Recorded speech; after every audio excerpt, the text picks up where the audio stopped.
afternoon. My name is Warren. I am the CEO of Msunduzi Hospice, and a very warm welcome to all our wonderful supporters. I would like to take this opportunity to introduce two brothers who have been supporting Msunduzi Hospice for the last 25 to 26 years.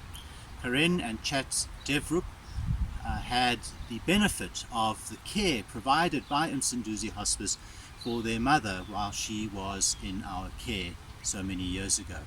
This is their story as they speak about the work that they have seen us do and the benefit that they have experienced from that work, and tell the story of how that has impacted them. And so we welcome Karen and Chats and their story about Msunduzi Hospice. Hi, I'm Chat's Devroop. Hi, I'm Karen Devroop. Yeah, I just wanted to speak a little bit about hospice and my association with them.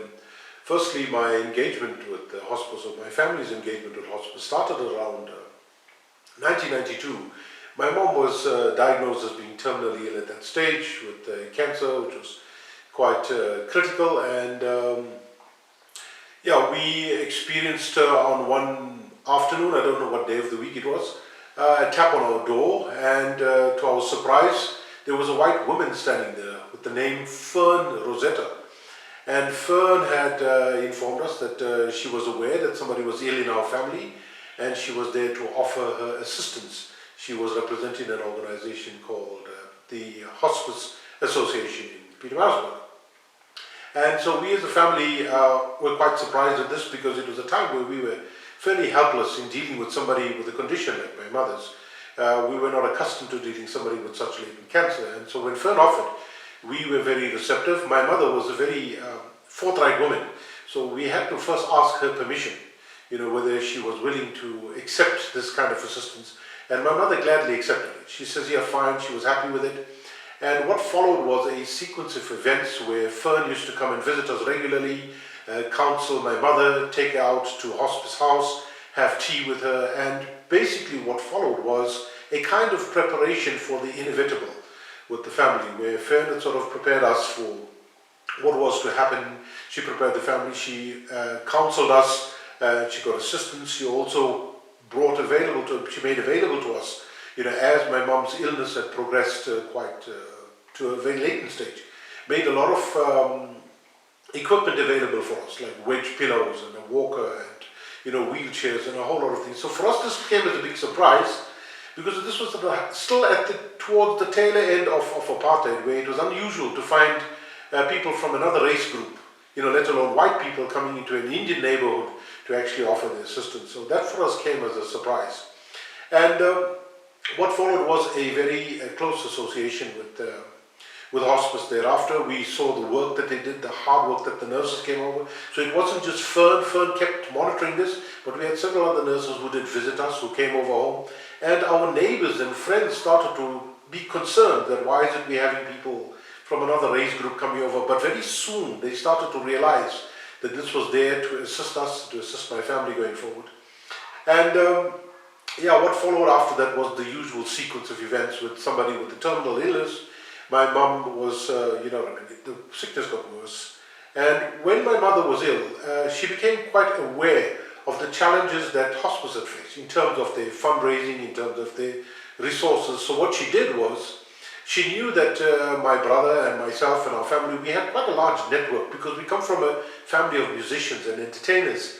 So we did have quite a large body, quite a large network available to us that we could draw on. And she felt that we should do something to assist hospice, some kind of event to assist with fundraising, to assist the event. And this is where we decided, to hold an annual dance. Well, it wasn't an annual dance for us. It was just a dance. And I still recall the words of my mother at the time. She says, please do not promise something that you cannot deliver. Because my mother knew I was the kind of chap who sometimes used to promise stuff, and I never really kept my promises, being a young man at that stage. But she had made a commitment to me.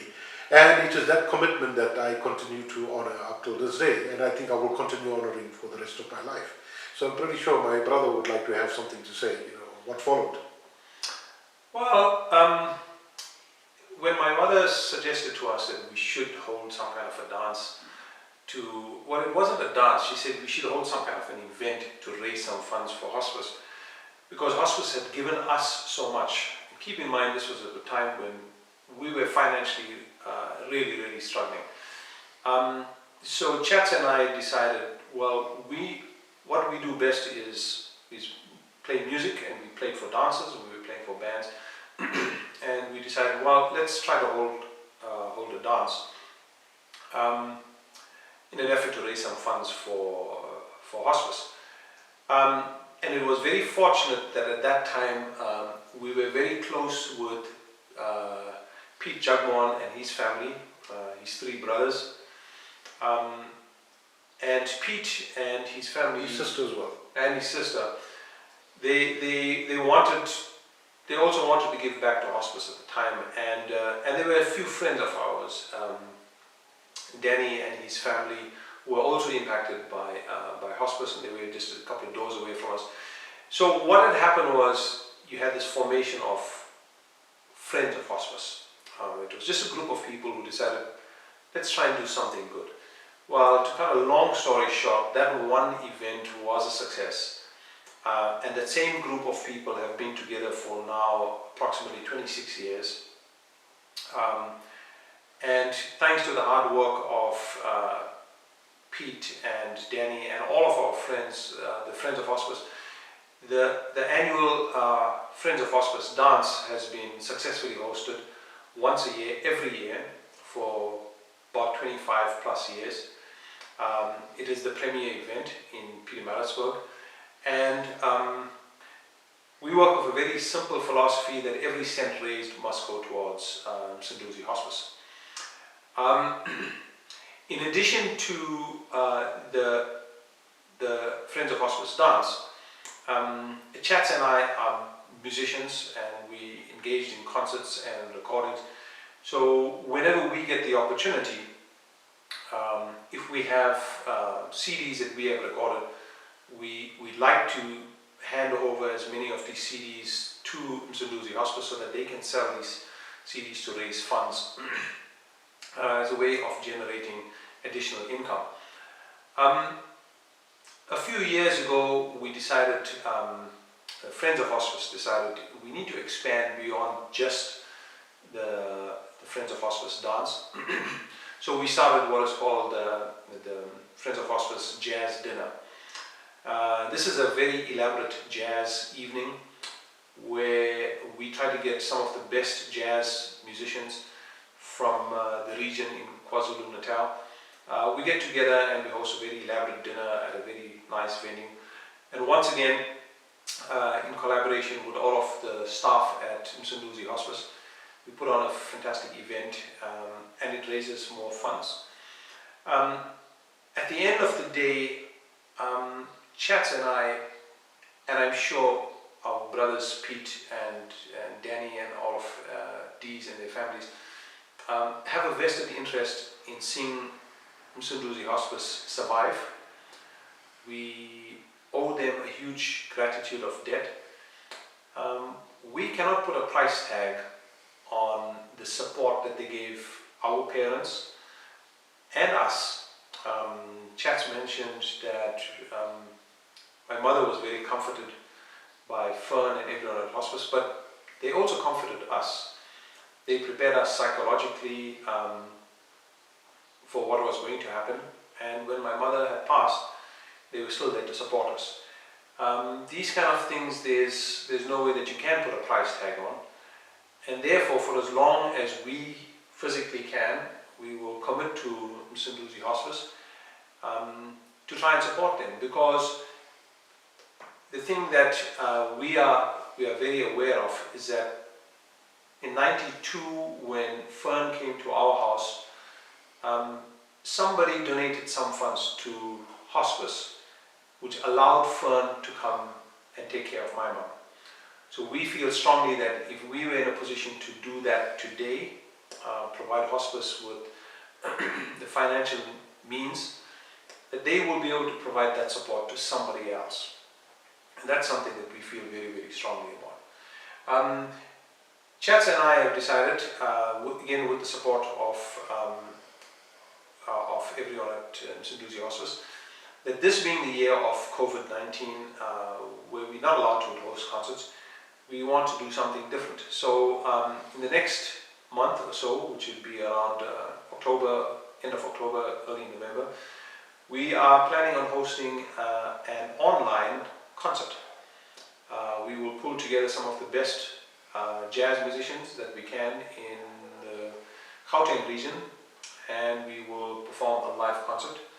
And I sincerely hope that all of you will be able to join us, support the event. Our philosophy is very simple, that every cent raised must go to Msunduzi Hospice. We don't believe in taking funds in any way to support the work that we have to do, because every cent is valuable. So Yeah, I think that's about it from us. We've made a lifelong contribution to hospice, so this association, hospice has given us the benefit of, they care, and we've committed ourselves for the rest of our lives. We will make sure that we try to assist them with whatever efforts they have in place. So, hospice, to you, thank you very much for the work that you've done. You've opened our eyes to, an avenue of human commitment that we would have never experienced had it not been for your work with our mother. yes, I echo that. And at this point, we'd like to hand over to another member of our family. He's our elder brother, Pete Jagmohan, who goes above and beyond what we do as Friends of Hospice. He's been an integral part of hospice in his personal capacity. So Pete Jagmohan, over to you. Good morning. My name is Pete Jagmohan. I'm the chairperson of the Msunduzi Hospice Association.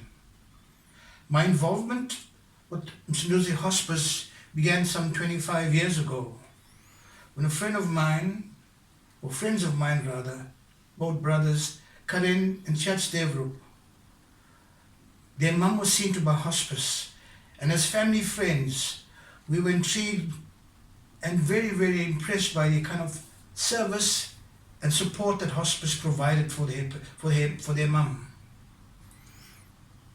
Stemming from that, and when she passed on, we decided to form the Friends of Hospice as a way of saying thank you to hospice for all that they do for the community.